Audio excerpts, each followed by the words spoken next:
All right, if you just joined us, it's still Journalist Hangout. I still have Mayor Kimpelu and BKO right here. So, BKO, before we went on that break, the Senate threatened to come up with new legislative measures, such as new laws.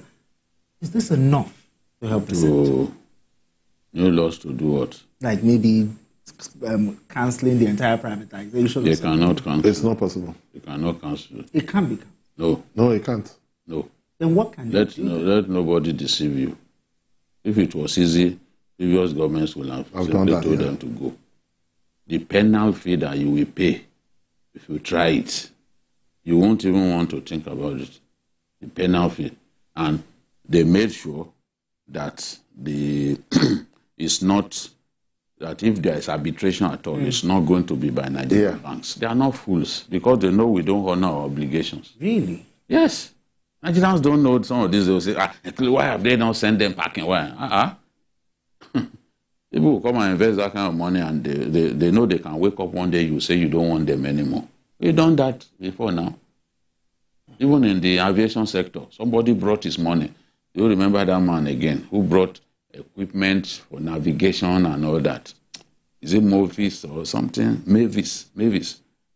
Oh, okay. Yes. Suddenly, we're not interested anymore.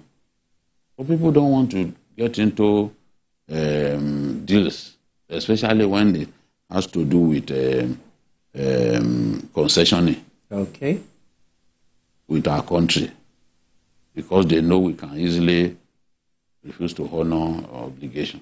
Then what is the way out? So in this case, we've already talked about the way out, and I also think that we have to look at other sources of power generation. Okay, other sources. Yes, look at other sources. Solar. Hydro. Brazil relies heavily on hydro. That's not the one heavily on hydro. Lagos. Nigeria, in fact, we have so much body of water that we are not doing enough. And the one that, what would have been our biggest hydro plant is the Mambila. Mambila, yes. Which will give us no less than 3,500 megawatts, even in the dry season, at the peak of the dry season. Really? Up to today, we've not been able to move the needle on that hydro plant. It's just wasting away. Even that area, it's 5 times the size of Lagos. Yeah. I was there. I was there to do a documentary to expose the fact that no road even leads to the place. I was there. People couldn't believe their eyes when they saw me, that it was only on bike that I could access Mambila. It was only on bike, no road. And we've been talking about Mambila since the 80s. There's no road that leads to Mambila. I had to go on a bike. You can imagine. I fell down 2 times on my way to the site. 2 times. And the cameraman said he refused to record it because what is the joy in seeing my boss? Yes, exactly. People now said, what kind of cameraman is this one? Has no experience. It's part of the story. But he felt, this is my boss. How can I record my boss when he fell down? If it was from Lagos that I brought someone, for example, the people who do documentaries here, they will have captured every minute, you know. But it's one of those things. Since I did that documentary, nothing has changed. There's still no road leading to the site. There's still no road. And I did that documentary during Fashola's time as minister. Still no road. So it shows that we are not serious. Look at the assets that we have. Solar alone, what it can give. Solar alone is enough for us. Especially in the north. Yes. Yes. Very hot. You know? India, I've talked about it a number of times. India has an airport that runs 24 hours on solar. Just solar. So give the people off-grid power access. Off-grid electricity access. Give the people. All of those rural communities, electrify them. They don't have to be on the national grid. Give them off-grid power supply. Explore solar. It's now that we are hearing that, okay, some of the dams that we have. Even this dam that continuously floods, this on your dam, it was originally designed to be an hydro. It generates electricity. Yes, the capacity is there. The capacity is there. Then why are we not exploiting it? It's the question. There's so many like that. Because we said it earlier, when we started this drop over, the people that started that time during Obasanjo concentrated only on energy station. Yes. Instead of them to say, let's have wind, let's have solar, let's have hydro. Especially hydro and solar. Because we have comparative advantage in those places. Okay. Well, anyway, we'll keep talking about it until the authorities that be do the right thing. Let's move straight to our next conversation. The saying that those who failed to learn from history would repeat it is instructive about some issues bedeviling Nigeria. A socio-political group representing the Niger Delta, the Pan-Niger Delta Forum PANDEF, has told Biafra agitators to desist from including communities in the region and the South-South geopolitical zone in their secessionist agenda. The national youth leader of PANDEF, Domben Doyega, emphasized that the Niger Delta is not part of Biafra Republic and will resist any further attempts to associate the region with such plans. He said the continued inclusion of PANDEF areas or communities in the so-called Biafra Republic is provocative and tantamount to an insult on the leaders of the Niger Delta region. BKO, first of all, what do you make of the stern warning issued by PANDEF to the Biafran agitators? Well, yes, I think that it was the right thing to let them know that this is wrong. You cannot proceed with your plan to carve a state out of the Nigerian state and still now bring in unwilling partners in the whole agenda. And what happened during the Civil War cannot be forgotten easily. Some of these people were conscripted. Yes, we heard against that. their will, they had to fight against the Nigerian state. True. The former minister of state for power, Jedi Agba, was a child soldier. You know, Jedi Agba is from Cross River State. He was from the Obudu area. Okay. He was a child soldier during the war against his wish. People were conscripted and made to fight on the side of Biafra. So many of them have not forgotten, and people have had stories told to them that, look, this was what the way the war went. Many people don't want to see any war. And as far as they are concerned, what IPOB is doing amounts to beating the drums of war. Okay. And if you want to, you want to realize the Biafra dream, then you have to talk to people. You cannot incorporate them in the Biafra map without their buy-in. Look at Kogi was mentioned, for example, that Kogi is part of, they said that is the Gala-speaking part of Kogi, that's Kogi East. Okay. That they are part of Biafra. How? When did you discuss with them? Did they agree to? Exactly. I've never seen where you just decide that, okay, we want to put Igala people in Biafra without their buying. Did they agree? You have Edo State as well, included. You have Cross River. You have Bayelsa as part of the old Biafra.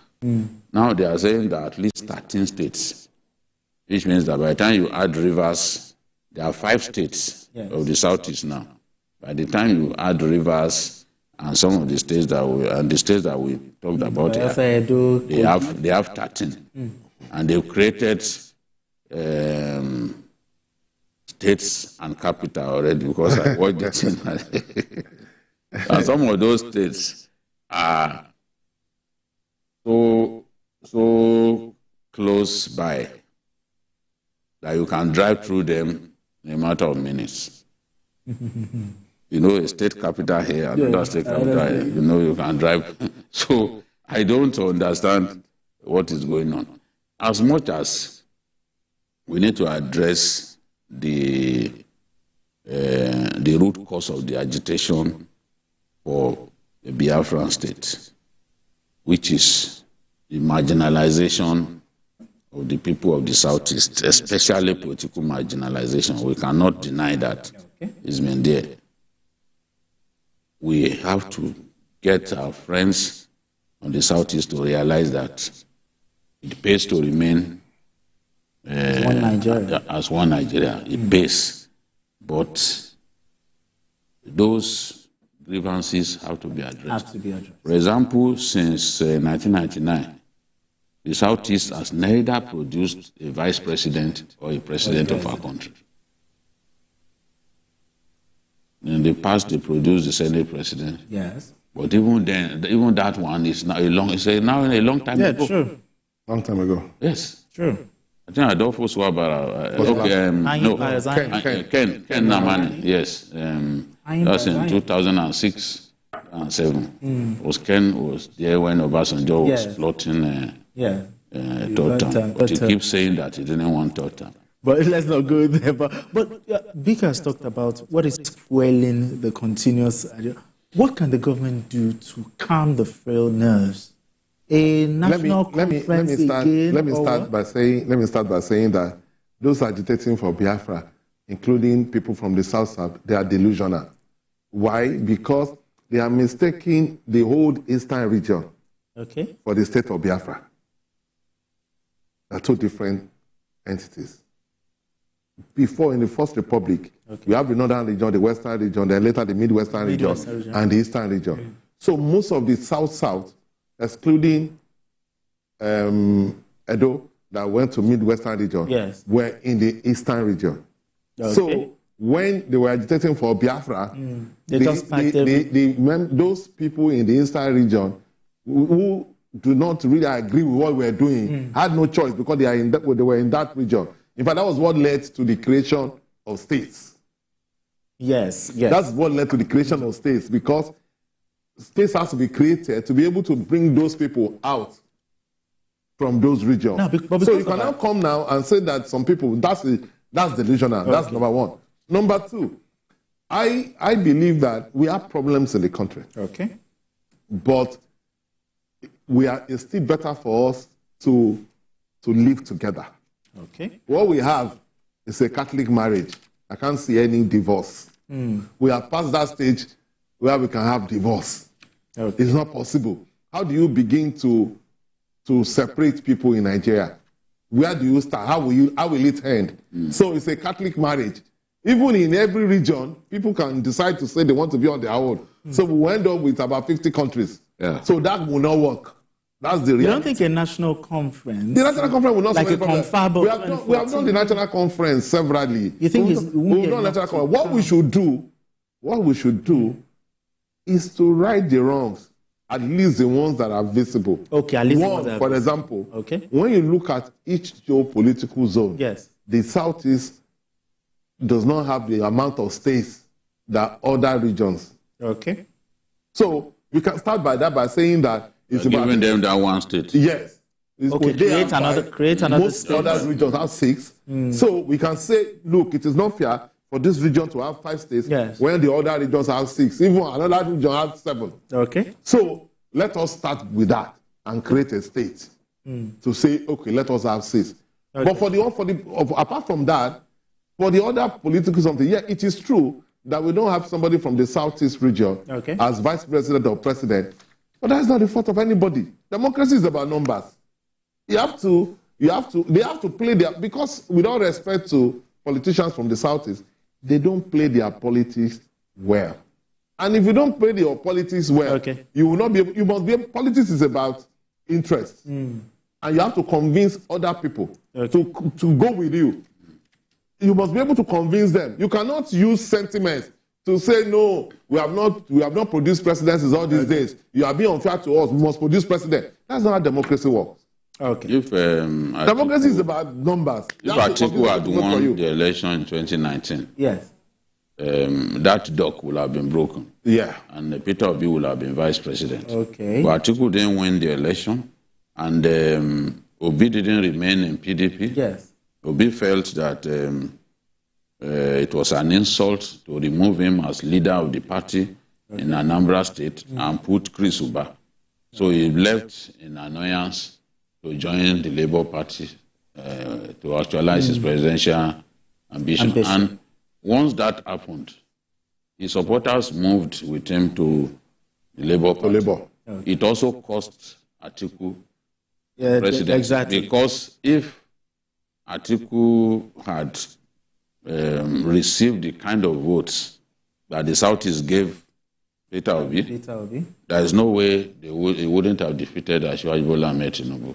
You know, so, but what I also cannot say at this point is whether if Atiku made Peter Obi vice president, vice presidential candidate, whether his supporters, whether Obi supporters will be that is the thing, because the circumstances are different. Because people pushing for them to work together, who have been really excited by the meeting in Yola, what they fail to realize is Atiku supporters, Peter Obi supporters, believe that it has to be Peter Obi, of course, or nobody else. Or nobody. And he knows. I'm sure that Peter Obi knows that. That's why even so he's doing his best not to anger his base, his own power base. Exactly. So if he agrees to work with anybody, then that person should be ready to make him number one, presidential candidate. So people are saying, why, for example, should Atiku continue to look for the presidency